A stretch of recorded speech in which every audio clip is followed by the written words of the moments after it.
In movies, hacking often looks like someone typing random green code at lightning speed until the screen suddenly says, "Access granted." But real hacking is usually not magic. It is more like finding a door that someone accidentally left unlocked. Most real hacks are a chain of small mistakes: a weak password, an old app that was never updated, a fake email, or just one moment when someone trusts the wrong message. Any one of these can open the door. Here is a mini surprise for you. Many major hacks begin without breaking any advanced encryption at all. So the big question is, how do hackers actually get in?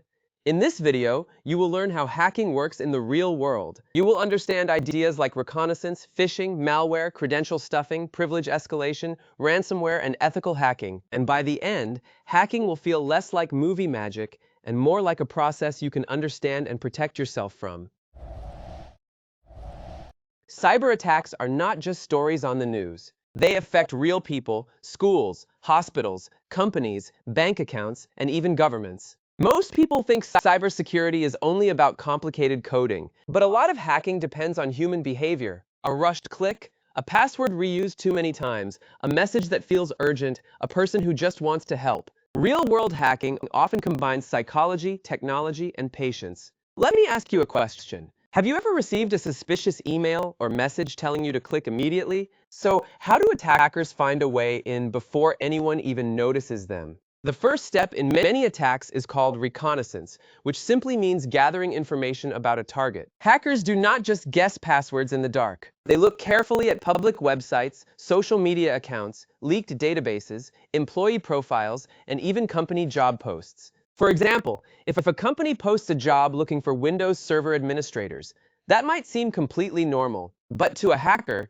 it accidentally reveals a clue about the company's technology setup. Why does that matter? Because once an attacker knows what tools a company uses, they can start looking for weaknesses in those tools. It is a lot like a thief walking around a building before trying to get inside. The thief checks doors, tests windows, looks for cameras, and watches guard schedules. Not because they are ready to break in yet, but because they are searching for the easiest path. Here's the surprising part. Hackers often spend much more time researching their target than they do actually breaking in. Once attackers understand the target, they start looking for the weakest point. And believe it or not, that weak point is often a human being. In cybersecurity, a vulnerability is just a weakness. That weakness can be in software, in hardware, or in human behavior. And human behavior matters because people can feel rushed, worried, curious, or trusting.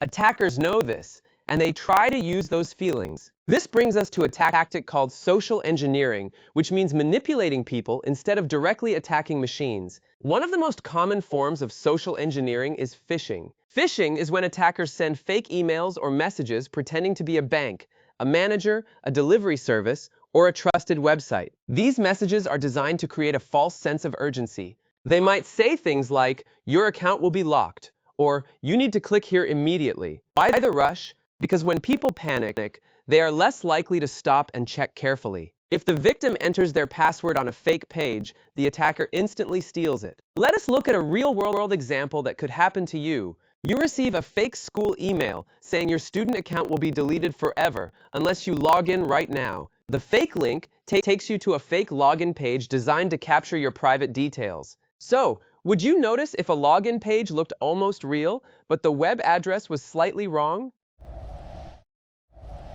But phishing is only one way attackers get their hands on your passwords. Sometimes, they just use passwords that were already stolen somewhere else. Now, let's talk about passwords. When people think about hackers, they often think of someone in a dark room, slowly guessing a password one letter at a time. But most of the time, that is not how it works. A much easier trick is to use passwords that were already leaked in earlier data breaches. The real problem is password reuse. That means using the exact same email and password combination on more than one website. This leads to an attack called credential stuffing. Attackers take huge lists of stolen emails and passwords, then use automated bots to try those same logins across hundreds of other platforms. They may test your login on banking apps, games, social media networks, or shopping sites, hoping one of them opens. Let's use a simple example. A small gaming website you joined 5 years ago gets hacked. If you use the same password there as you did for your email, attackers may try that stolen password on your email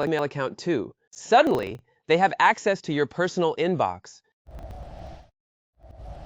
But what if you never reuse passwords? Hackers still have another major way in, and this one comes from a simple truth. Programs are written by humans, and humans make mistakes. So software can contain bugs or security flaws. Hackers constantly scan the internet for computers and servers running outdated software. They are hunting for old systems that have known vulnerabilities that were never patched. Running outdated software is like having a fancy security system, but leaving a broken lock on the front door. And worse, everyone already knows the lock is broken. That is the mini surprise. Attackers do not always need a brand new, super clever trick. Sometimes, they just search for old weaknesses that people forgot to fix. Getting inside, though, is only the beginning. After that, attackers usually try to gain even more control. Once hackers finally get inside a system, their job is not over. The big question is, what can they do next?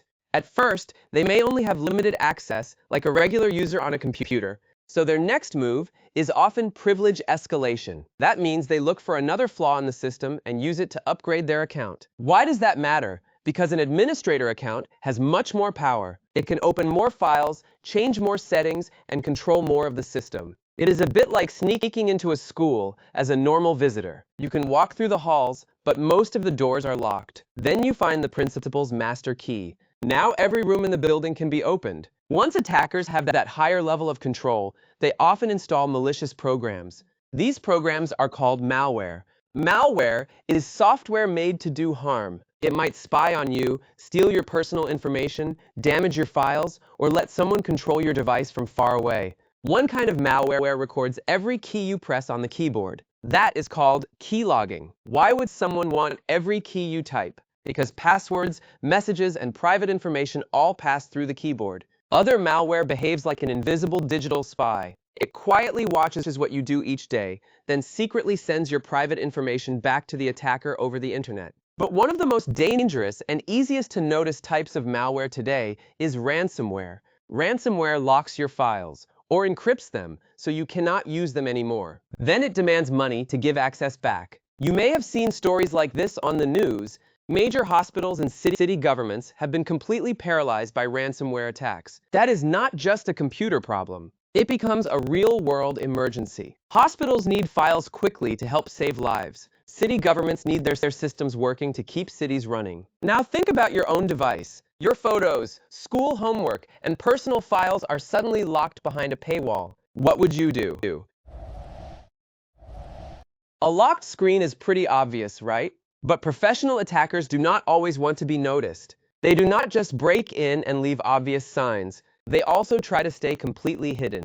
Once a hacker breaks into a system, the story is not over. In many cases, their biggest priority becomes staying unnoticed. Why?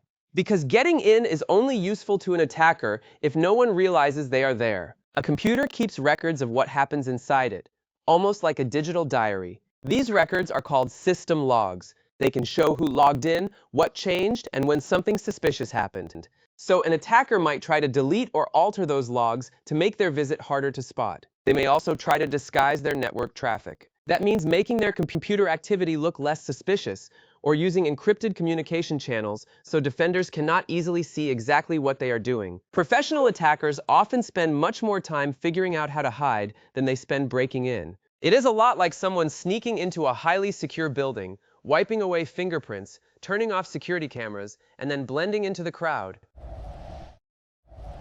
But this is a really important point.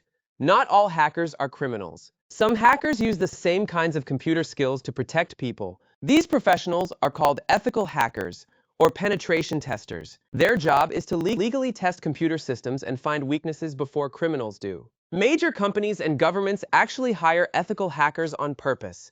They ask them to attack their own networks safely so they can discover problems, improve security, and test their defenses. That is why cybersecurity can feel like an endless battle. Developers build new defenses. Attackers search for new weaknesses. Then security teams patch the holes, monitor the systems, and strengthen everything again. And as technology grows, hacking grows with it. Today, attackers may use artificial intelligence, automated bots, highly convincing deepfake scams, and even large-scale cyber warfare between nations. And that leads to a powerful idea. The exact same computer knowledge can be used to protect people or to harm them. What separates a dangerous cybercriminal from a top-tier security professional is not just skill. It is permission, purpose, and ethics.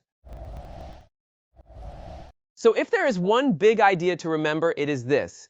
Real hacking is usually not one giant magical break-in. It is a chain of small weaknesses clicking together. A little like dominoes. One small action leads to the next, then the next, then the next. A hacker might begin by gathering public information about you. Maybe your name, your school, your job, your hobbies, or the services you use. Then they send a phishing email, a message designed to look real, so you will click a link or type in a password. If that password has been reused somewhere else, the hacker may try it on other accounts too. That is called credential stuffing. From there, they may look for outdated software, because old software can have known security holes. Next, they may use privilege escalation, which means turning a small amount of access into much deeper control. Then they might install malware or ransomware, and finally use hiding techniques to cover their tracks. Each step may look small by itself, but together they can become a very serious attack. That is why cybersecurity is not only about strong technology. It is also about awareness,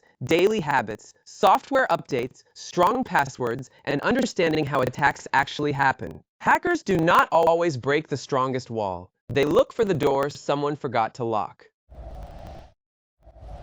So, let's recap what we discovered today. Real hacking is not movie-style magic. It often starts quietly, with reconnaissance simply collecting clues. Attackers use social engineering and phishing to trick people into giving up access. They know reused passwords can lead to credential stuffing. They know outdated software can contain dangerous vulnerabilities. And after getting in, attackers may escalate privileges, drop malware or ransomware, and hide inside a system for as long as they can. But there is good news. Ethical hackers use these same skills legally to find the weak spots first, so people and companies can fix them before criminals attack. In the end, the best defense is not just better software. It is smarter habits and constant awareness. So next time an urgent message asks you to click a link or enter your password, pause for a moment and ask yourself, is this real? Or is someone trying to hack my trust? Do not forget to hit the subscribe button for more interesting topics.